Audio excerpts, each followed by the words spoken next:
Can you just tell us the numbers? How many have a criminal record versus those who are just in the country illegally? All of them, because they illegally broke our nation's laws, and therefore they are criminals as far as this administration goes. I know the last administration didn't see it that way, so it's a big culture shift in our nation to view someone who breaks our immigration laws as a criminal, but that's exactly what they are. Christian Day Talk. Thanks, Caroline.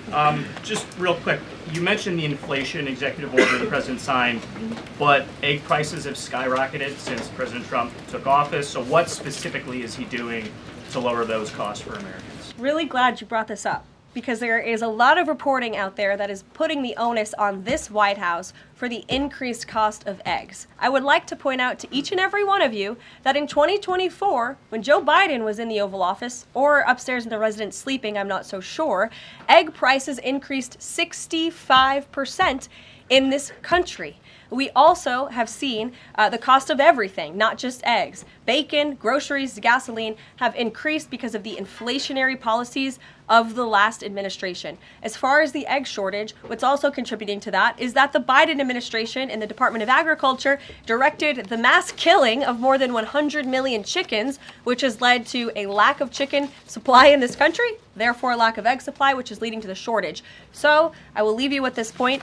This is an example of why it's so incredibly important that the Senate moves swiftly to confirm all of President Trump's nominees, including his nominee for the United States Department of Agriculture, Brooke Rollins, who is already speaking with Kevin Hassett, who's leading the economic team here at the White House, on how we can address the egg shortage in this country. As for costs, I laid out the plethora of ways that President Trump has addressed saving costs for the American people over the past week. He looks forward to continuing to doing that in the days ahead. Thank you guys so much. One more border question. Are Medicaid portals down in all 50 states? Boy, I gotta tell you guys, one of the things I'm most excited about when it comes to this next Trump administration is the fact that American excellence is back in regards to what we see from our government. Because I gotta tell you guys, the last 4 years, okay, we have not seen excellence from the American government, okay? We've seen mediocrity at its best, okay? Especially when you look at the president of the United States, Joe Biden, who was an empty suit. The dude was falling asleep at 4 p.m. in the middle of the day. He wasn't answering any questions. He was the least transparent president. He had the least transparent administration in the history of this country. And part of the reason why his administration lacked transparency is because he had some of the most incompetent press secretaries in American history, okay? We had Jen Psaki at first, who was extremely incompetent. It was always, well, I'm going to circle back, right? Circle back Psaki, okay? She was doing that on the first day, and she was doing it on the last day. And last thing I just want to do before we get to your questions, I often note I'm going to circle back. I hate to disappoint conservative Twitter, but I am going to circle back on a number of things, as we often do directly. And when you thought it couldn't get worse than Jen circle back Psaki, then we got the DEI queen, Cringe Jean-Pierre, who was the worst press secretary in American history and is not even close. She never answered any questions. She didn't know what the hell she was talking about. She was unprepared. They wanted to fire her. They wanted to get rid of her. But Biden could not get rid of her because she would boo-hoo, whine, and cry. Racism, sexism, homophobia, because she had too many infinity stones of wokeness. Okay, she was black, a woman, allegedly, and a lesbian. Okay, so 3 infinity stones of wokeness. Okay, couldn't get rid of her. So today is National Coming Out Day, and so I wanted to start by sharing my own coming out story. Like so many in the LGBTQ community, coming out wasn't an easy thing to do. My family was traditional and conservative. Being gay in my family wasn't something that you mentioned out loud or celebrated. But my family, like many other families, grew to accept who I was. They saw that who I loved didn't change who I was as a person. It didn't change the things I liked to do. And it didn't change the goals I had for my life. Yeah, so you see that, you heard that. Okay, we're moving on from that. Okay, we're moving on to American excellence. Okay, the type of people that we should see in these positions, competent individuals who actually are transparent and that answer questions. And that is how Miss Karoline Leavitt introduced herself President Trump's new White House press secretary at the first White House press conference. Take a look. Questions. I would like to point out to all of you once again have access to the most transparent and accessible president in American history.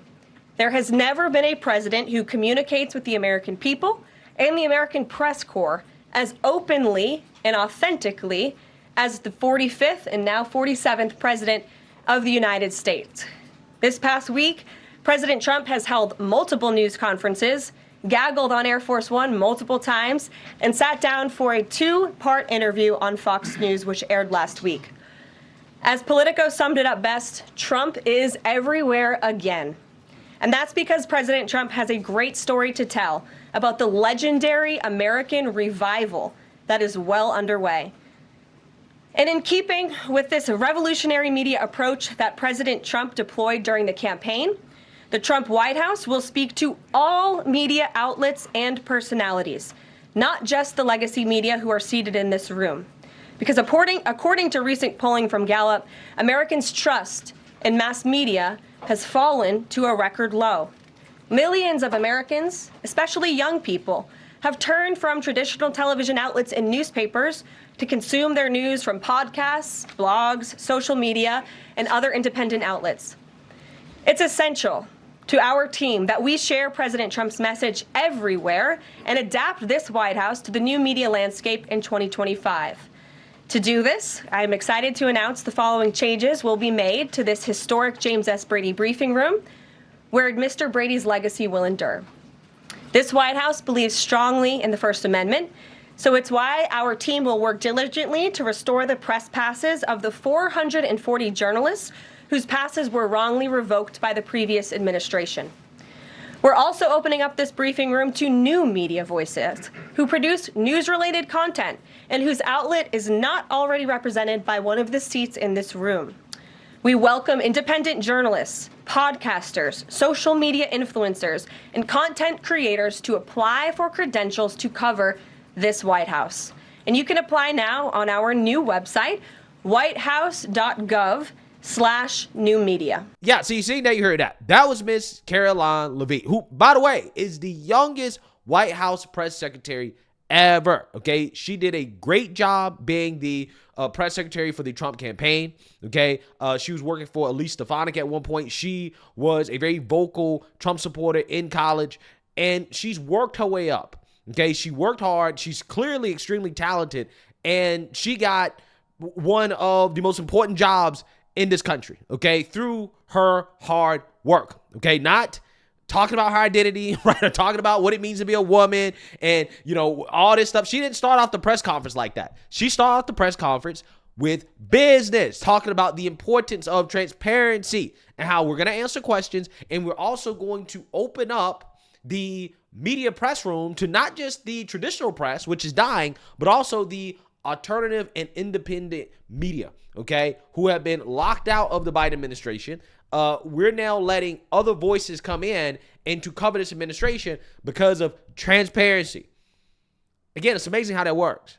It's a night and day difference, okay? So with that being said, we have to talk about how the press secretary stood up to the questions from the mainstream liberal media, because we know they're going to try to get gotchas, okay? They're going to go hard against Miss Karoline Leavitt. But boy, I got to tell you guys, she was ready. Like, for example, when they tried to come after her for the cuts that the Trump administration is making, the pause in spending that he's making as a result of trying to reevaluate federal spending, which is what the taxpayers voted for. Okay, we don't want the government doing all this unnecessary spending. And he is keeping his promise. And the press tried to smear Trump for keeping his promises. Take a look. I just had a substantive question. Yesterday, the White House Office of Management and Budget directed across the board freeze, with some exceptions for individual assistance, we understand, to federal grants. It's caused a lot of confusion around the country among Head Start providers, among providers services to homeless veterans, Medicaid providers, states saying they're having trouble accessing the portal. Could you help us clear up some of the confusion, give some certainty to folks? And also, is that uncertainty, how does that uncertainty service the president's voters? Well, I think there's only uncertainty in this room amongst the media. There's no uncertainty in this building. So let me provide the certainty and the clarity that all of you need. This is not a blanket pause on federal assistance and grant programs from the Trump administration. Individual assistance, that includes, I'm not naming everything that's included, but just to give you a few examples, Social Security benefits, Medicare benefits, food stamps, welfare benefits, assistance that is going directly to individuals will not be impacted by this pause. And I want to make that very clear to any Americans who are watching at home who may be a little bit confused about some of the media reporting. This administration, if you are receiving individual assistance from the federal government, you will still continue to receive that. However, it is the responsibility of this president and this administration to be good stewards of taxpayer dollars. That is something that President Trump campaigned on. That's why he has launched DOGE, the Department of Government Efficiency, who is working alongside OMB. And that's why OMB sent out this memo last night, because the president signed an executive order directing OMB to do just this. And the reason for this is to ensure that every penny that is going out the door is not conflicting with the executive orders and actions that this president has taken. So what does this pause mean? It means no more funding for illegal DEI programs. It means no more funding for the Green New scam that has cost American taxpayers tens of billions of dollars. It means no more funding for transgenderism and wokeness across our federal bureaucracy and agencies. No more funding for Green New Deal social engineering policies. Again, people who are receiving individual assistance, you will continue to receive that. And President Trump is looking out for you by issuing this pause because he is being good steward of your taxpayer dollars. Why impose this pause with so little notice? Why not give organizations more time to plan for the fact that they are about to lose, in some cases, really crucial federal funding, at least for a period of time? There was notice. It was the executive order that the president signed. There's also a freeze on hiring, as you know, a regulatory freeze, and there's also a freeze on foreign aid. And this is, again, incredibly important to ensure that this administration is taking into consideration how hard the American people are working. And their tax dollars actually matter to this administration. You know, just during this pause, DOGE and OMB have actually found that there was $37 million that was about to go out the door to the World Health Organization, which is an organization, as you all know, that President Trump, with the swipe of his pen in that executive order, is no longer wants the United States to be a part of. So that wouldn't be in line with the president's agenda. DOGE and OMB also found that there was about to be 50 million taxpayer dollars that went out the door to fund condoms in Gaza. That is a preposterous waste of taxpayer money. So that's what this pause is focused on, being good stewards of tax dollars. Wow. Wow. That was amazing. Hey, President Trump knows how to pick them. I told you guys, one of the main reasons why I am super excited about this Trump administration is because the personnel that is going to be involved in this new administration is way better than his first administration, okay? That's why I think that we're going to get better results. And he's had 4 years to sit down and learn and to pick the best people and find the best people. And look at what he found as a press secretary. And it wasn't just that one question, folks. She, of course, was asked about illegal immigration and the mass deportations that are currently happening because the mainstream liberal media is boo-hoo-whining and crying and fear-mongering about it, right? And she decided to set that reporter straight as well, too, when it comes to the mass deportations and who is being arrested and deported from this country. Take a look. Start with the criminals. There are many, many criminals. NBC News has learned that ICE arrested 1,179 undocumented immigrants on Sunday, but nearly half of them, 566 of the migrants, appear to have no prior criminal record besides entering the country illegally. Is the president still focused exclusively, which is a civil crime, it's not criminal? It's a federal crime.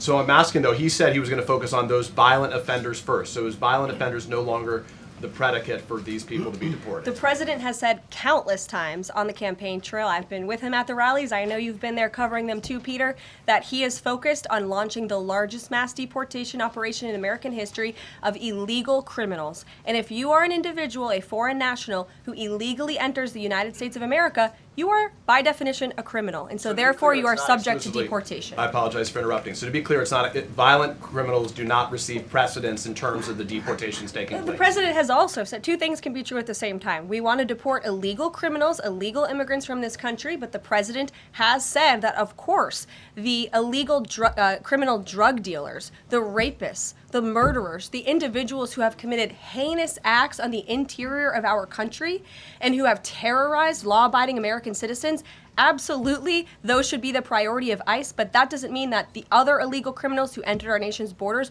are off the table. Understood. Then let me ask you a separate question about the confusion that's Yeah, so you see that, you heard that. Now, again, I love this. I love this for various reasons. We're not being apologetic. We're doubling and tripling down on what we're doing because what we're doing is right, and we believe in what we're doing. And that is how you have to take on the media, right? You can't apologize to these people. You can't pretend as if what you're doing is wrong when it's not. It's right. It's 100% right. You can let them boohoo, whine, and cry about how it's racist, but the fact of the matter is that if you come into this country illegally, then you have committed a crime, okay? And deporting people who have committed a crime, who are here in the country illegally, entering the country illegally, is a crime in and of itself. Is not wrong, no matter how much these people boo, whine, and cry racism about it. Away from their children. Yeah. The American people will have to look into themselves. But 87% support deporting criminal undocumented migrants. Yes. I don't know anybody in the world. Yeah, I don't know anybody in the world who wants to keep the criminals. I don't know anybody. That's where we should be focused. Can I say something? Because, you know, we keep on talking about criminals and immigrants being criminals. And I just want people to understand what the facts are and the stats are, is that undocumented immigrants are much less likely to have committed crimes than American citizens. American citizens commit more crimes than anyone who is undocumented. I also want to make the point that an undocumented immigrant is not a criminal because he or she is undocumented. That is a civil offense. So to call people illegals is, in and of itself, I think, xenophobic and racist. And incorrect. I do. And incorrect. The other thing that I will... Yeah, they just don't get it, right? They do not get it. They don't get it. Boo-hoo, whine, and cry, racism, bigotry, hate. These things are not going to work. They're just not going to work. And again, this is why I love why Miss Karoline Leavitt is being unapologetic about what we're doing. And she's standing up to the media and letting them know that these are the facts. Okay, this is what is happening. And, you know, you can continue to misreport. You can continue to spew propaganda. You can continue to boohoo, whine, and cry. But ultimately, at the end of the day, this is what the American people voted for. And it is what it is. It is what it is. We don't have to apologize about anything to these people. We don't have to do that. And I think that this administration has realized that. And ultimately, that is why we're getting so many things done, right? So with that being said, I think we're going to have a fun 4 years. These press conferences are going to be great. We finally have somebody that is running the White House press team that can answer questions, that can keep the American people informed about what's going on. Transparency is back. And it just continues to get better and better and better. So let me know what you guys think. Make sure you like, comment, and subscribe. Most importantly, share a Black conservative perspective. Peace.